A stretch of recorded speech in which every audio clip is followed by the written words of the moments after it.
أعوذ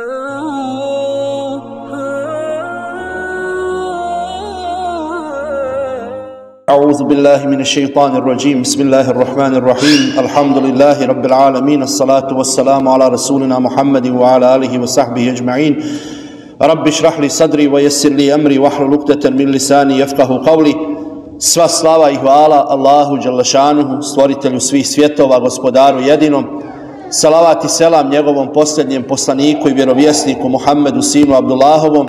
Mir i spas na njegovu časnu i čestitu porodicu, uzorite ashabe i neka su Allahov mir i spas na sve vjernike sa istinom u srcu i djelu do dana sudnjeg. Gospodaru moj, raširi prsa moja, olakšaj zadatak moj, odriješi uzao sa jezika mog da bi razumjeli govor moj. Amin.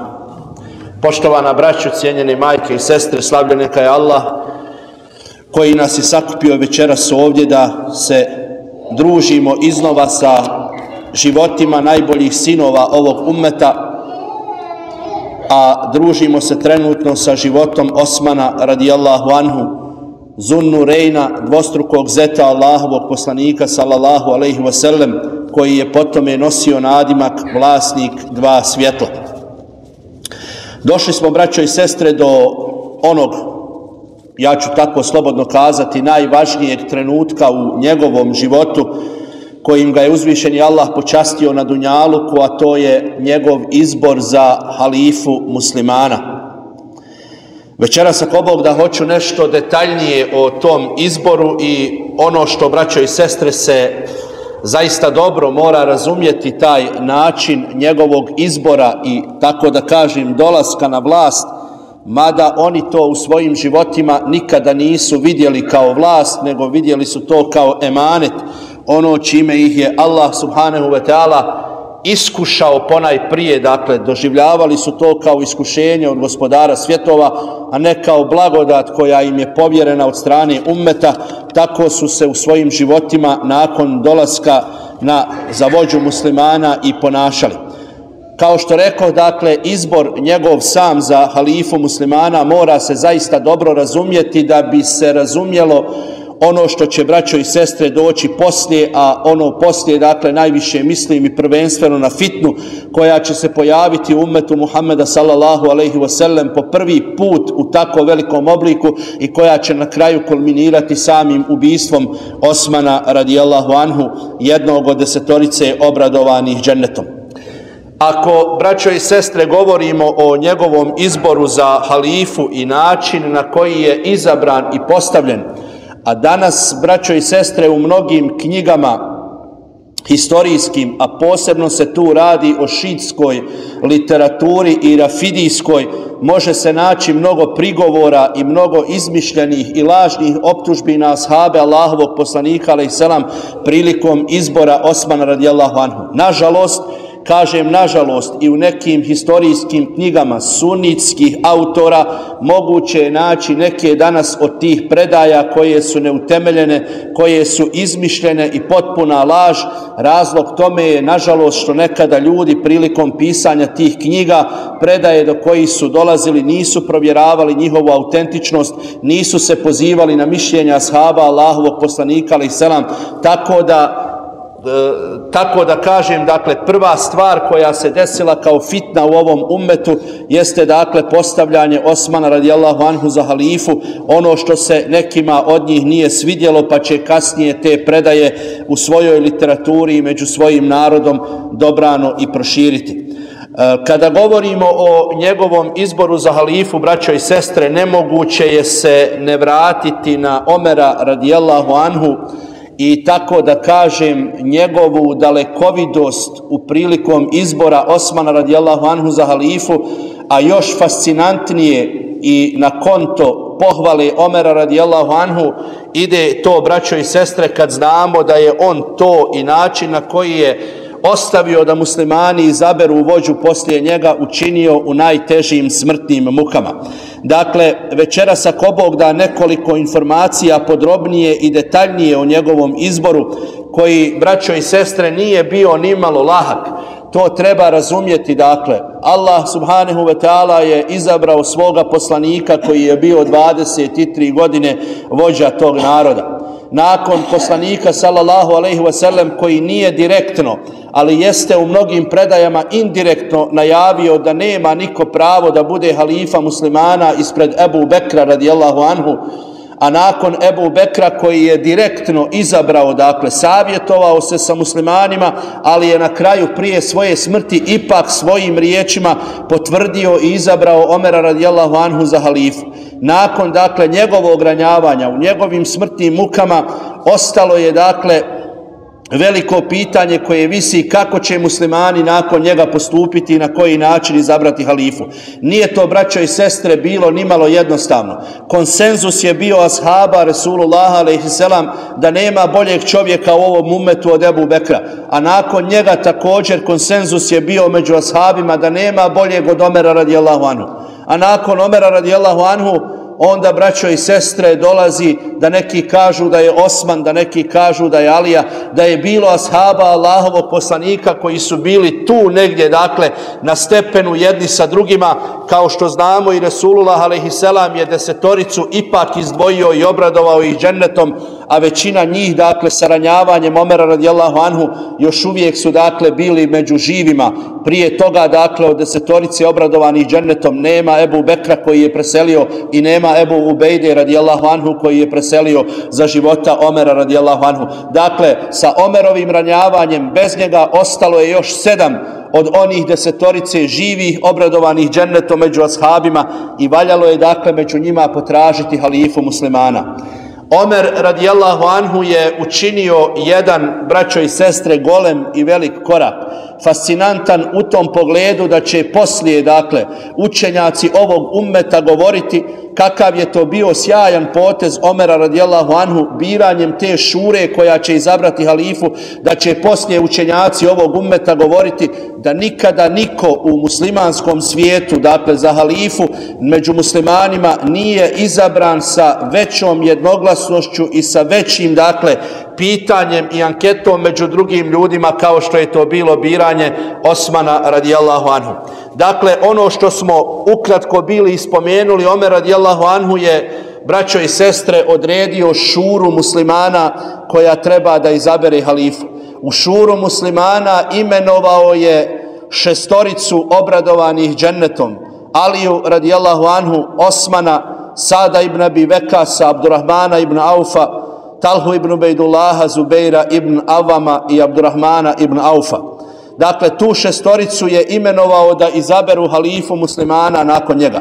Koga je, braćo i sestre, u ovome Omer radijallahu anhu, rekao sam malo prije, 7 je ostalo bez njega, dakle, sa njegovim ranjavanjem, ostala su 7 živih od 10 obradovanih džennetom. Izostavio je, braćo i sestre, i nije mu dozvolio da bude dio ove šure, iako je jedan od 10 obradovanih džennetom. Iako kod gospodara svjetova možda nije na manjem stepenu ni jednog od njih, izostavio je Sejda ibn Zejda radijallahu anhu, svoga amidžića i svoga zeta, koji je bio oženjen njegovom sestrom Fatimom. U kući Sejda ibn Zejda, podsjećam vas, Omer radijallahu anhu je prihvatio islam. Kad je došao da ubije svoga zeta i svoju sestru, kad je čuo, dakle, krenuvši da ubije poslanika, da je i njegova porodica, njegova sestra i njegov zet postali muslimani. U kući tog Sejda ibn Zejda zatekla ga je velika Allahova blagodat, dakle, gdje je odlučio, čitajući Kur'an, da prihvati islam. Mnogo ga je, dakle, volio i mnogo ga je cijenio. Cijenio ga je i Resulullah sallallahu alejhi ve sellem. Omer radijallahu anhu ga izostavlja u ovom slučaju iz šure. Zašto? Samo zato, braćo i sestre, što je bio njegova rodbina. Samo zato što je bio njegova rodbina. Mogao je biti kod Allaha subhanahu wa ta'ala na većem stepenu od svih drugih koji su bili u toj šuri. I od Osmana, i od Alije, i od Abdurrahmana, i od Sada, od svih njih zajedno. Mogao je biti na većem stepenu kod Allaha subhanahu wa ta'ala. Allah to najbolje zna. Omer radijallahu anhu ga je izostavio iz samo jednog razloga. Zato što je bio njegova rodbina. Nije, braćo i sestre, dozvolio da muslimani poslije njega mogu išta da prigovore, išta da pričaju. Na njegovoj samrti jedan od ljudi, Talha, mu predlaže i kaže: imenuj vladaru pravovjernih svog sina Abdullaha da te zamijeni. kad je dakle počeo u svojim smrtnim mukama razmišljati o halifi muslimana, imenuj svog sina Abdullaha ibn Omera, velikog ashaba, prenosioca mnogih hadisa Allahovog poslanika alejhi selam. Kaže mu Omer radijallahu anhu, nemala te majka, rekao si te riječi samo da bi mi se dodvorio. Nemala te majka, rekao si te riječi samo da bi mi se dodvorio. Pa je tada rekao nešto što mi, braćo i sestre, često ne odvagamo u svojim životima.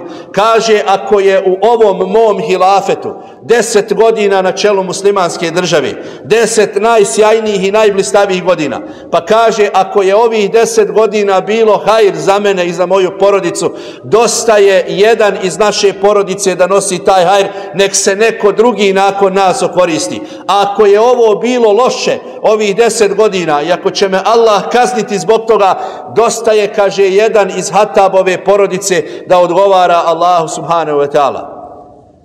Često ovaj princip danas, braćo i sestre, u svojim životima zanemarimo. Kad je u pitanju neki hajr, da kažemo da je dosta jedan iz naše porodice.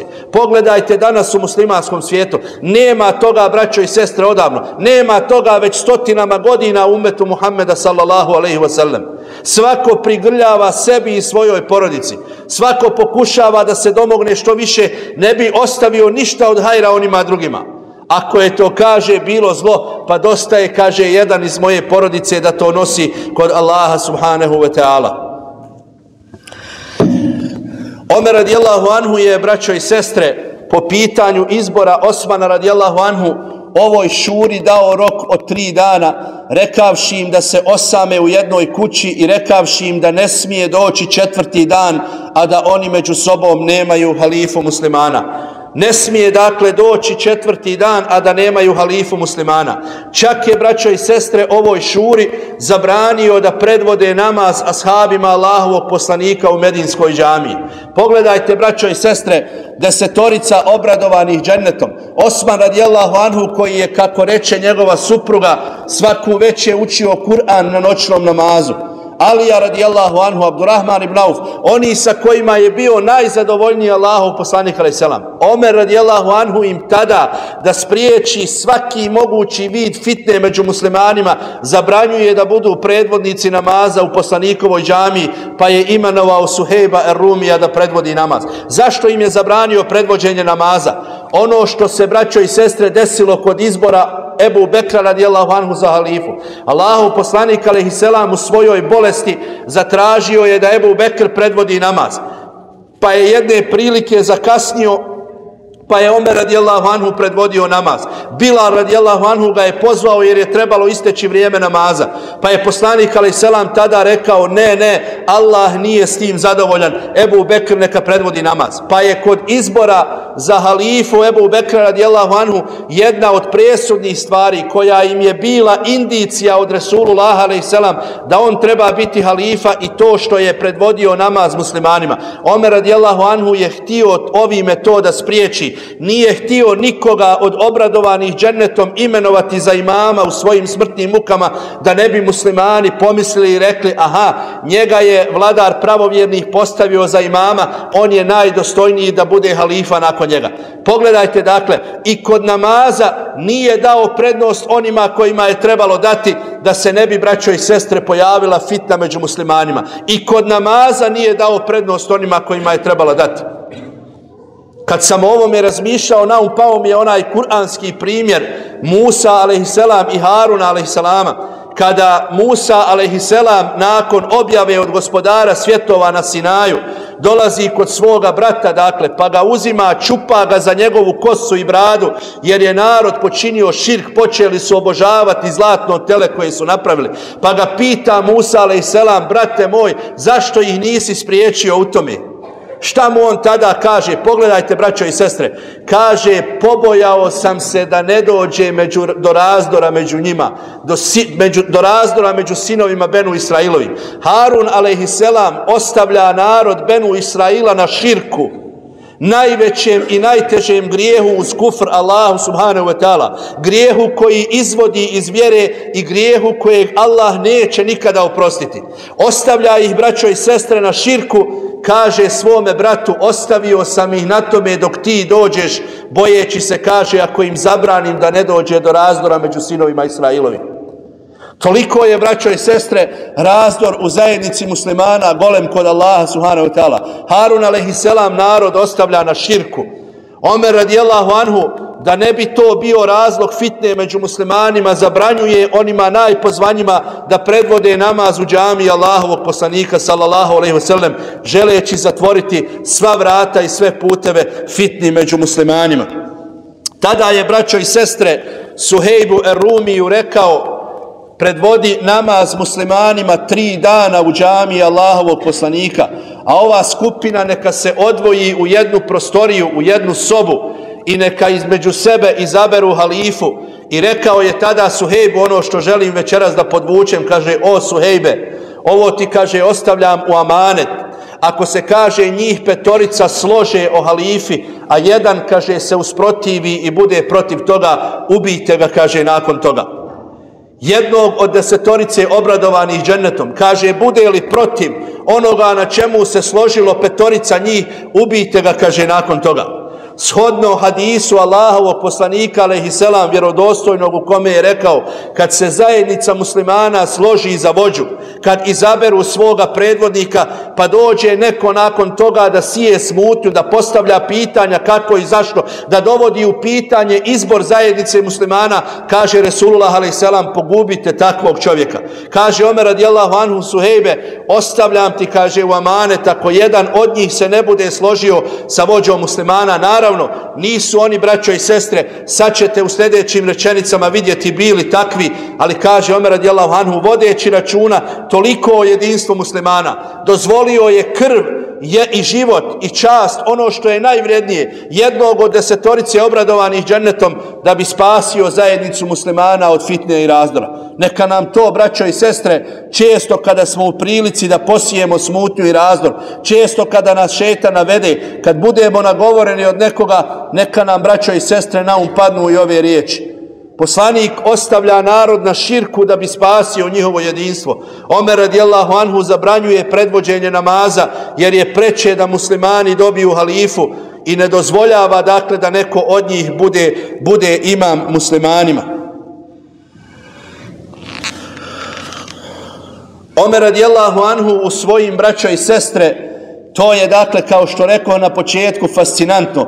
Možete li, dakle, zamisliti čovjeka u smrtnim mukama? Govorili smo, dakle, na kraju njegovog života o njegovom ranjavanju, o tome koliko ga je onaj zlikovac puta ubo. Kad su mu dali piće da pije kroz njegova usta, izlazilo je, dakle, na njegov stomak. Toliko je, dakle, rana imao na sebi. Nož kojim je ubijen, dakle, kojim je ranjen, bio je, braćo i sestre, zatrovan. Možete li zamisliti, dakle, koji je na kraju zatrovao njegovu krv, koliko su to teške smrtne muke, koliko su to veliki bolovi kod Omera radijallahu anhu. U tim bolovima, u tim mukama, on vodi računa o svakom i najsitnijem detalju. Dakle, postavlja Suhejba, imenuje šuru, govori, dakle, da ne smije jedan od njih da bude protiv toga. Pa čak, braćo i sestre, pošto je imenovao 6 muslimana, 6 obradovanih džennetom, Omer radijallahu anhu je na kraju razmišljao šta o tome ako njih 3 budu, dakle, 3-3 u izboru za halifu. Ako 3 predlože jednog, ako 3 predlože drugog. I u tom slučaju, dakle, u svojim smrtnim mukama, Omer radijallahu anhu razmišlja o tome, pa im je rekao: sa vama će u prostoriji u kojoj se osamite 3 dana biti i moj sin Abdullah kao savjetnik, ali nema pravo da bude izabran. Pa ako bude, dakle, neriješeno, ako bude 3-3 u izboru za halifu, poslušajte savjet moga sina Abdullaha, neka on presudi. Ako, kaže, ne budete zadovoljni njegovom presudom, neka, kaže, presudi Abdurrahman ibn Auf i ona skupina u kojoj bude on, zato što je, kaže, Allah subhanahu wa ta'ala zadovoljan sa Abdurrahmanom, zato što je, kaže, mudar i pronicljiv i Allah čuva Abdurrahmana ibn Aufa na ispravnom mišljenju, pa ga slijedite u tome. Dakle, ostavio je muslimanima do najsitnijih detalja razrađeno da ne bude, dakle, fitne među muslimanima nakon njega. Najviše čega se za ummet, kad ga ostavlja na svojoj samrti u teškim mukama, bojao, jeste, dakle, da nakon njegove smrti među njima ne dođe do razilaženja. Braćo i sestre, ostavio je, dakle, 6 ljudi i rekao da među sobom izaberu halifu. Dakle, s kim god ta skupina muslimana između njih bude zadovoljna, zadovoljan je Allah i njegov poslanik, zadovoljan je i Omer radijallahu anhu da bude izabran među muslimanima. Ovo što je prvi put, dakle, što se dešava muslimanima u povijesti, dakle, pravilo koje je uveo Omer radijallahu anhu, večeras se, dakle, posebno vraćam na njega. Dakle, ostavio je 6 ljudi da među sobom izaberu halifu. Ko je, dakle, od tih ljudi na većem stepenu kod Allaha subhanahu wa ta'ala? Allah to, braćo i sestre, najbolje zna. Jesu li svi 6 na istom stepenu kod gospodara svjetova? Nisu, braćo i sestre. Neko je Allahu draži, neko je uradio više za ummet Muhammeda a.s. Neko će od njih dobiti veći stepen od onog drugog u džennetu. To je sigurno. Omer radijallahu anhu ostavlja 6 da izaberu koga god hoće. Braćo i sestre, kažu islamski učenjaci, prvi put u historiji islama uvodi jedno pravilo kojeg muslimani danas, nažalost, neće često da budu svjesni u svojim životima. Da za halifu muslimana može biti izabran neko ispred koga ostaje neko koji je bio na većem stepenu kod Allaha subhanahu wa ta'ala od njega. Ostavio je, braćo i sestre, prvi put muslimanima izbor da halifa može biti neko, a da ostane neko koji je bio, dakle, bolji od njega. Može da bude, ovo sad uvjetno kazano, braćo i sestre, ne smije se o ashabima Allahovog poslanika govoriti tako. Oni su najbolja generacija radijallahu anhum ejma'in. Dakle, ostavio je muslimanima, samo da razumijete pravilo, da može biti izabran gori, a da bude ostavljen bolji. To se dešava, dakle, prvi put ummetu Muhammeda sallallahu alejhi ve sellem sa izborom Osmana radijallahu anhu za halifu. Allahov poslanik alejhi selam, najdraži Allahu subhanahu wa ta'ala, najbolji čovjek ovog ummeta, on je to rekao, za njega je Ebu Bekr, da nema boljeg od njega. Nakon Ebu Bekra on je posvjedočio i drugi ashabi da nema boljeg od Omera. Omer radijallahu anhu ostavlja 6. Prvi put muslimani dolaze, dakle, do situacije da mogu izabrati nekoga, a da je bilo prećih, boljih, Allahu i njegovom poslaniku dražih i za ummet muslimana boljih ljudi. Dakle, nešto što mi često u svojim životima zanemarimo. Mi danas, braćo i sestre, kad imamo neke izabrane predstavnike, da li političke, da li vjerske, često postavljamo, dakle, dovedimo to u kontekst sa ovim. Često postavljamo pitanje, pa kako je taj mogao biti izabran? Zašto je taj bio izabran? Kako kad je ovaj bolji od njega i tako dalje i tako dalje. Često to sebi postavljamo pitanje, dakle, pa nismo zadovoljni s tim, pa nećemo da se pokorimo zato što smatramo da je na ovaj ili onaj način došao, da je boljih bilo od njega koji su ostali i tako dalje. Nije to, braćo i sestre, tako. Omer radijallahu anhu je ovim pokazao muslimanima da neko ko je slabiji može da bude izabran, a da bolji ostane. Ali kad bude izabran taj slabiji, a bolji ostane, šta je rekao Omer radijallahu anhu? Onaj ko se pobuni nakon toga i pokuša, dakle, da unese smutnju u redove muslimana, ubijte, dakle, takvog čovjeka.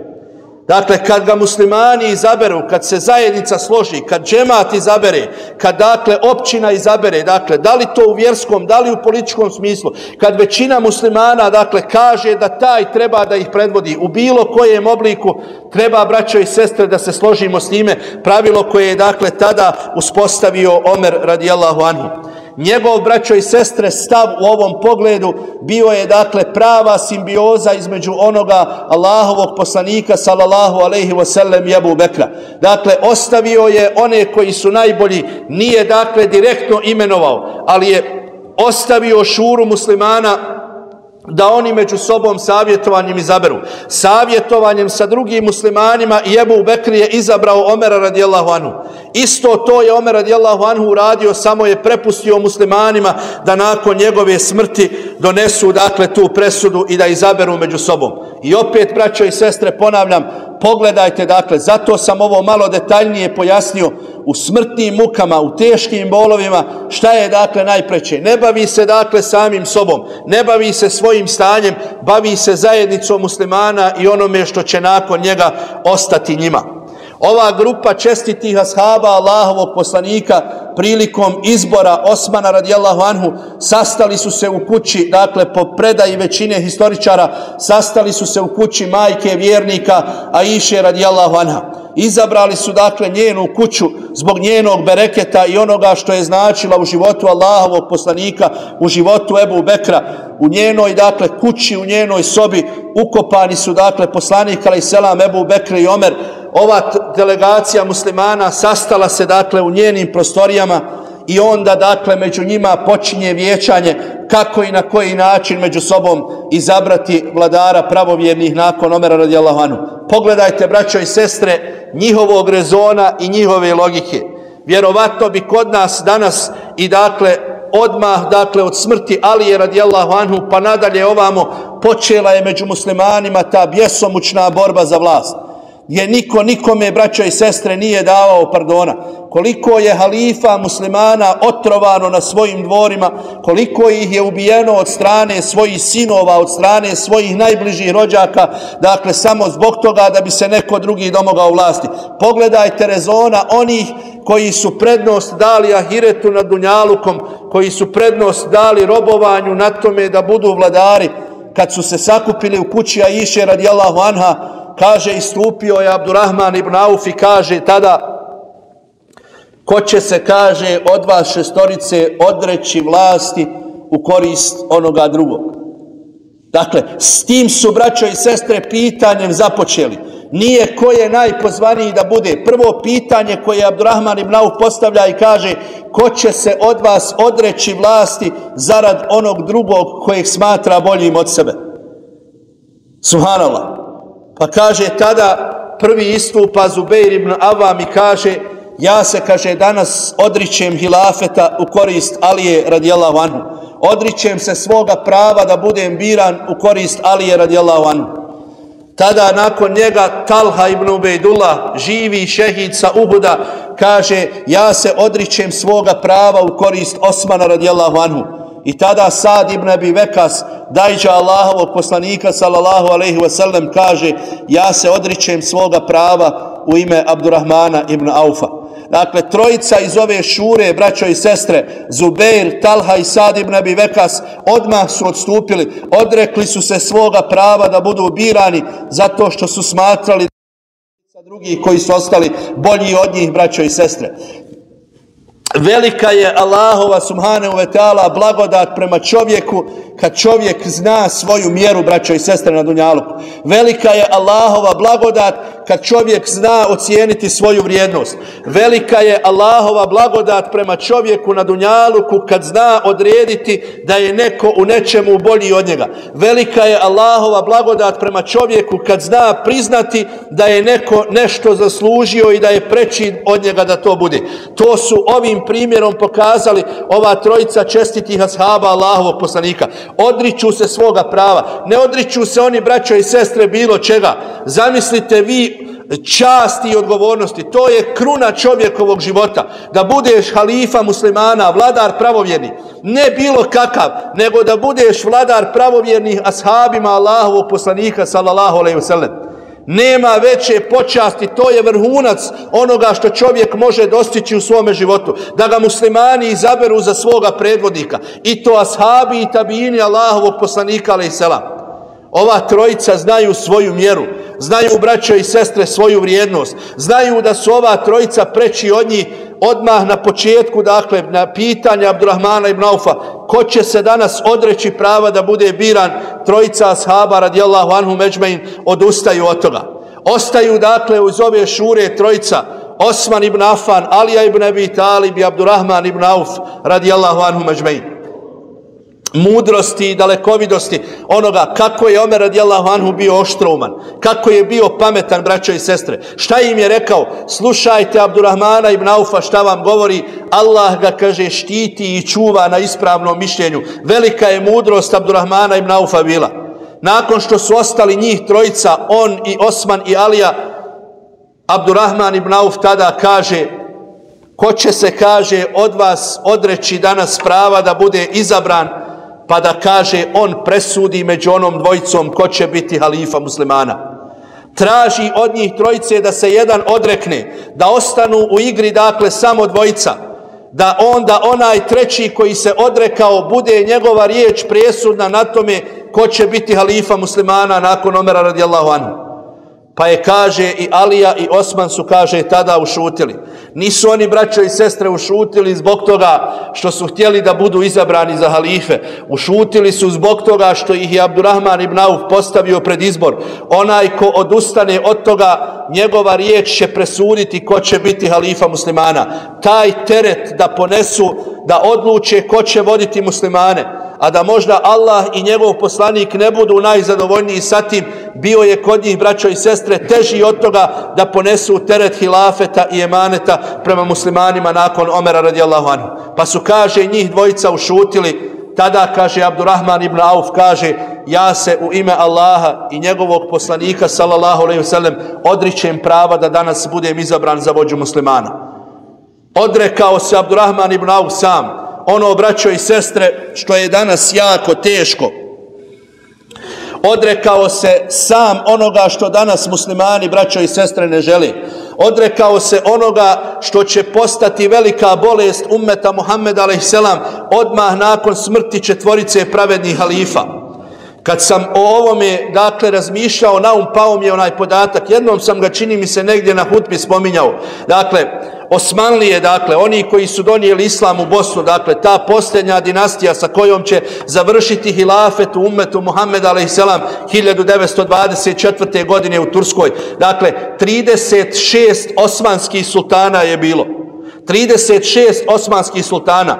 Neke ste reportaže, neke serije su snimane o njima. Gledali ste, dakle, seriju Osman, kako je, dakle, utemeljena ta dinastija. Gledali ste o Sulejmanu Veličanstvenu. Sultan Fatih je među tim sultanima bio, koji je donio islam u Bosnu, kojeg je blagoslovio poslanik sallallahu alejhi ve sellem u budućnosti zbog osvajanja Istanbula i tako dalje. Dakle, 36 osmanskih sultana. Braćo i sestre, historija je zabilježila da ni jedan od 36 osmanskih sultana nisu obavili hadž. Historija je zabilježila da ni jedan od 36 sultana nisu obavili hadž. Razlog je, braćo i sestre, samo jedan i vrlo jednostavan.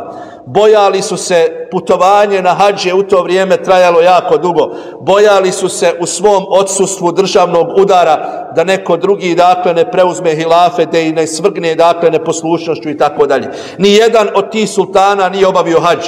Historija je zabilježena da 19 mongolskih sultana, nijedan od njih nije obavio hadž iz istog razloga, braćo i sestre.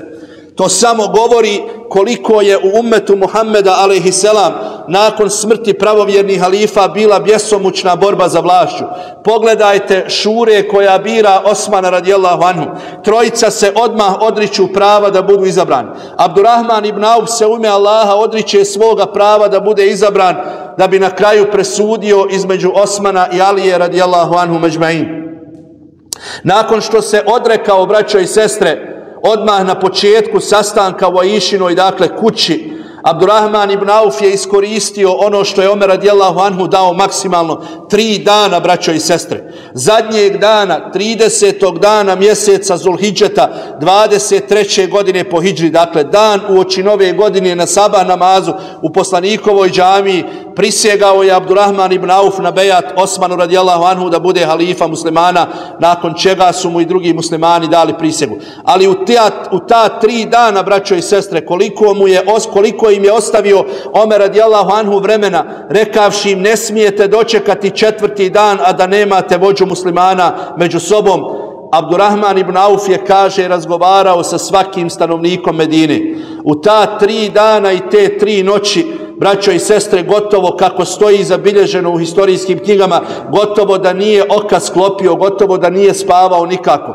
Iskoristio je, dakle, breme je to i emanet. Njegova riječ je trebala da presudi ko će povesti muslimansku državu nakon smrti Omera radijallahu anhu. Pa je, kaže, razgovarao sa svakim ashabom Allahovog poslanika i sa muhađirima i ensarijama. Razgovarao je, kaže, sa svim vojnim namjesnicima, dakle, vojskovođama koji su se u tom trenutku zatekli u Medini. Razgovarao je na kraju sa svakom ženom, kažu sa svakim slugom i sa svakim djetetom u Medini. Razgovarao je, kaže, i sa delegacijama koje su se u tom trenutku zatekle na tlu Medine. Nije, kaže, ostao niko u Medini, a da Abdurrahman ibn Auf nije tražio njegovo mišljenje ko je preči da bude halifa muslimana, Osman radijallahu anhu ili Alija ibn Abi Talib radijallahu anhu.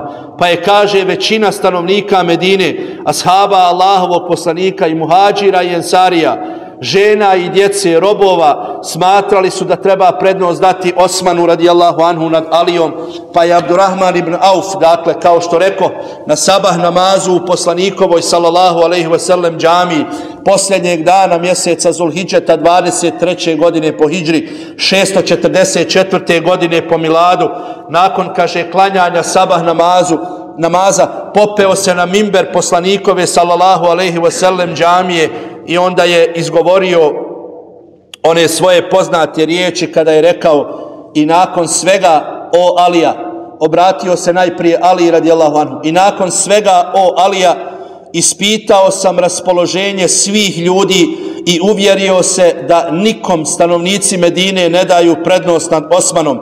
Nemoj stoga dopustiti sebi da danas učiniš nešto što je nedostojno muslimana. A zatim je ustao i rekao: Osmane, pruži mi ruku da ti dam prisegu za halifu muslimana. Znate li, braćo i sestre, ko je odmah nakon Abdurrahmana ibn Aufa drugi koji je dao prisegu Osmanu radijallahu anhu? Bio je to Alija ibn Abi Talib radijallahu anhu. Onaj koji je bio sa njim kandidat sa halifu muslimana do posljednjeg trenutka. Drugi je nakon Abdurrahmana ibn Aufa ustao da pruži ruku Osmanu radijallahu anhu da bude vođa muslimana. Stoji tamo u jednoj predaji da je, kaže, kad su ostali njih dvojica, pitao je, dakle, kao što rekao, svakog, a onda je, kaže, pitao i njih dvojicu. Kaže, otišao je Osmanu, pa je otišao Ali. Pa je, kaže, došao Osmanu i rekao: o Osmane, ako ti, kaže, ne dadnem bejat, ako te ne predložim za halifu, koga bi, kaže, ti izabrao da bude vođa muslimana? A on je rekao, kaže, ja bih izabrao Aliju ibn Abi Taliba. Pa je, kaže, otišao Ali ibn Abi Talibu, postavio mu, kaže, isto pitanje i rekao: ako ti ne dadnem prisegu, koga bi ti izabrao? A on je, kaže, rekao: ja bih izabrao Osmana ibn Afana. Oni su, braćo i sestre, prednost davali drugom nad sobom. Oni su prednost davali onome za koga su smatrali da je boljim od njih i nisu, braćo i sestre, ni na koji način, kako će to kasnije zavladati ummetu Muhammeda sallallahu alejhi ve sellem, željeli tu vlast. Braćo i sestre, kao što rekoh na početku, mnogo ćete u nekim knjigama historije, posebno u šiitskoj literaturi, naći, braćo i sestre, nekih mišljenja koja su izmišljena, koja su lažna, koja govore o sukobima ashaba prilikom izbora Osmana radijallahu anhu za halifu, o tome kako je Abdurrahman ibn Auf, da Allah sačuva, bio, kaže, po tazbinskoj liniji, jer je bio u braku sa Ummi Kulsum, koja je bila rod Osmanu radijallahu anhu iz njegovog plemena. Kažu da je zbog tazbinske linije bio pristrasan prema Osmanu, dakle na uštrb Alije radijallahu anhu. Optužbe na račun onih za koje je Allah rekao da je sa njima zadovoljan. Optužbe, braćo i sestre, koliko su smiješne i koliko, dakle, čovjek koji ima imalo razuma može da shvati da je to laž. Optužiti one najbolje, obradovane džennetom za svoga života, za, dakle, da su nekome davali prednost zbog nekih rodbinskih veza po mlijeku ili veza po tazbinstvu nad onim vezama radi Allaha i njegovog poslanika sallallahu alejhi ve sellem. Pa oni su, braćo i sestre, mnogo prije toga dokazali da nisu takvi. Oni su na Bedru sa onima koji im nisu rod nego braća po vjeri stali naspram svojih očeva, naspram svoje braće, naspram svojih amidžića. Neki od ovih ashaba Allahovog poslanika u tim bitkama ubili su, dakle, na suprotnoj strani neke od najbližih svojih rođaka, davajući prednost vezama radi Allaha subhanahu wa ta'ala i njegovog poslanika nad onim što su bile, dakle, njihove krvne veze. Nije, braćo i sestre, bilo nikakve pristrasnosti. Abdurrahman ibn Auf je saslušao stanovnike Medine i njihovo mišljenje. Presudilo je, dakle, većina njih odlučili su se za Osmana radijallahu anhu. Ono što je poslanik sallallahu alejhi ve sellem na neki način u onom hadisu Ebu Musa el-Ešarija radijallahu anhu i najavio kada je Ebu Musa el-Ešari bio sa njim na onom bunaru Eris, pa kada je poslanik alejselam, kad su ulazili jedan za drugim, pa je došao Ebu Bekr pa ga je obradovao džennetom, pa Omer isto tako, pa nakon njega Osman, pa mu poslanik alejselam kaže uvedi ga i obraduj ga džennetom, ali nakon iskušenja i fitne koja će ga zadesiti u njegovom životu.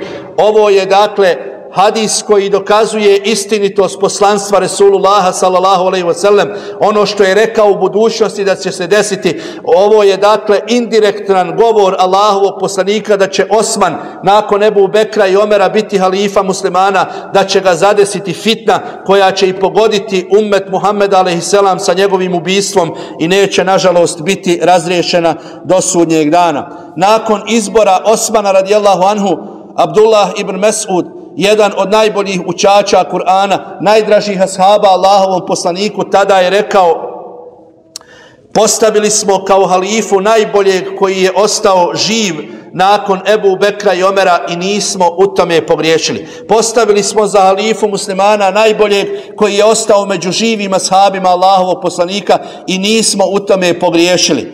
Imam Ahmed, dakle, Imam Ahmed Hanbeli, dakle onaj po kome hanbelijski mezheb nosi naziv, u jednom od svojih dijela je zapisao da ni jedan halifa muslimana nije izabran uz veću saglasnost kao što je to izabran Osman radijallahu anhu. Braćo i sestre, moguće je da ehli sunnet vel džemaah koje i mi pripadamo može govoriti između Osmana i Alije.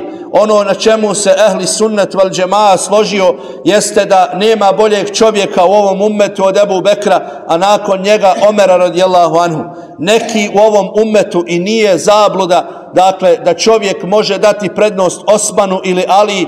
Zato je Abdurrahman ibn Auf saslušao stanovnike Medine, nakon čega su oni dakle većinskim mišljenjem presudili da Osman radijallahu anhu treba biti halifa muslimana.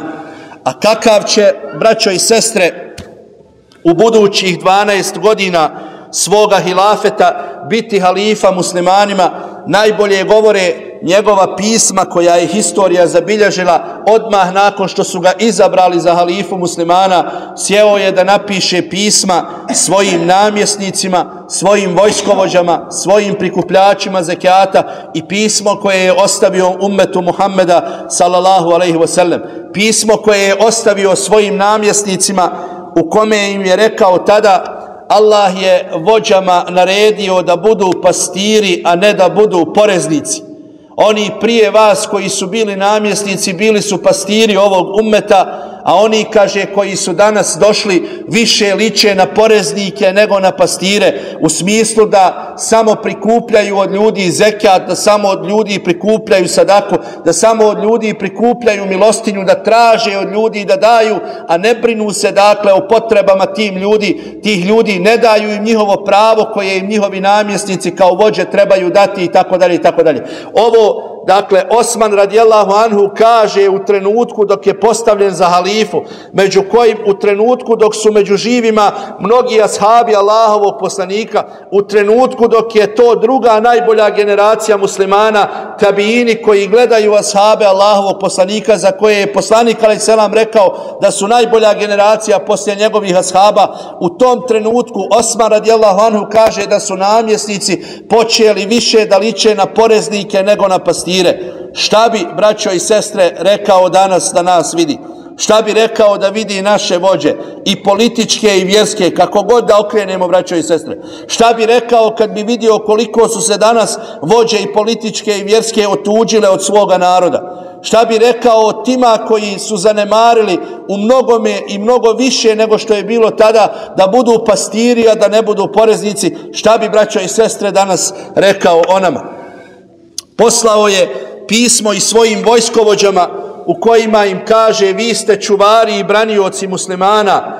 Ja sam, kaže, svjestan, ili nemojte misliti da nismo svjesni onoga što vam je Omer dao.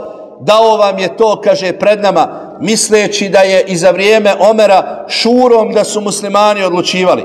Prava koja je Omer davao svojim namjesnicima, dao ih je u znanje i Osmana ibn Afana, i Alije ibn Abi Taliba, i Abdurrahmana ibn Aufa, zato što je, braćo i sestre, šura odlučivala. I pogledajte, nakon dolaska za halifu muslimana, Osman radijallahu anhu ne mijenja namjesnike, ne mijenja vojskovođe muslimana. Nije to, braćo i sestre, zato što su radili u službi islama, zato što su radili na Allahovo zadovoljstvo i zadovoljstvo njegovog poslanika, zato što im je briga o potrebama muslimana bila najpreća. Pogledajte danas, braćo i sestre, kad se izabere vlast, i politička i vjerska, bilo kakva, šta se prvo, braćo i sestre, radi? Smjenjuju se oni koji su bili u prethodnoj garnituri. Smjenjuje se, braćo i sestre, od onih glavnih do portira, braćo i sestre, se smjenjuje. Do portira se smjenjuje, braćo i sestre. Zašto? Zato što ne dajemo prednost onome čemu su oni davali. Osman radijallahu anhu, izabran za halifu, ne mijenja vojskovođe koje je postavio Omer, ne mijenja namjesnike dok nije bilo pritužbi na njih. I dakle, govori im da je svjestan onoga što im je dao Omer radijallahu anhu. Traži od njih da se ne mijenjaju, da ne mijenjaju svoj odnos prema onima kojima trebaju biti pastiri, da vas, kaže, Allah ne bi nakon toga izmijenio i da vas ne bi Allah subhanahu wa ta'ala promijenio.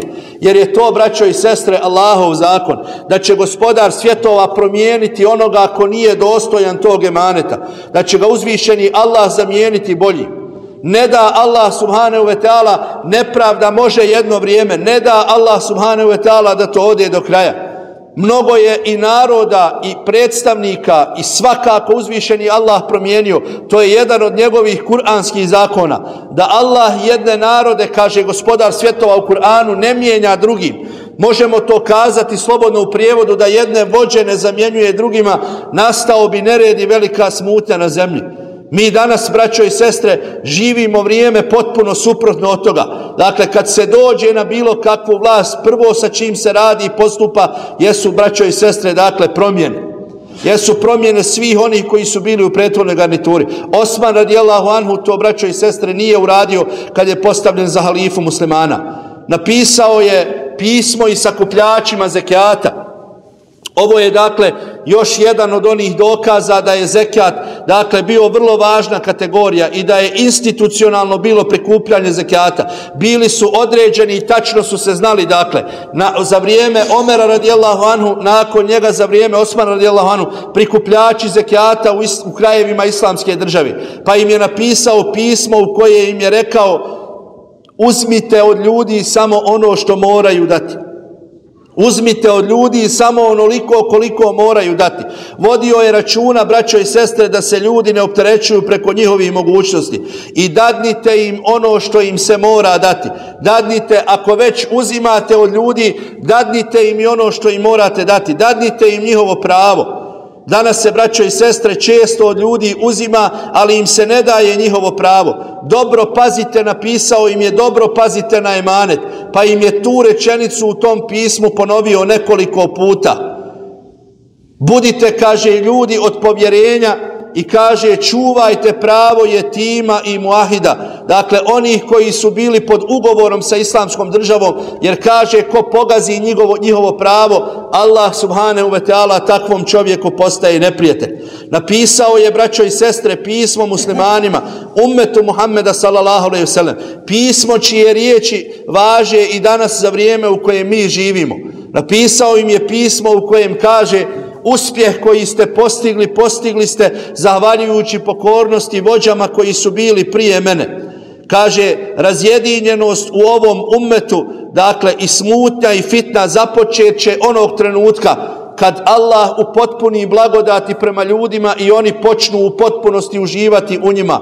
Onog trenutka, kaže, kad djeca vaša se odaju raskoši, i onog trenutka, kaže, kad beduini i nearapi počnu učiti Kur'an i Kerim. Koliko je bio dalekovid Osman radijallahu anhu, braćo i sestre, riječi koje u ummetu Muhammeda sallallahu alejhi ve sellem važe i danas. Smutnja i razjedinjenost u ummetu nastupit će onog trenutka kad Allah upotpuni blagodati. Ono čega se poslanik sallallahu alejhi ve sellem za svoj ummet najviše bojao, da Allah ne otvori dunjalu.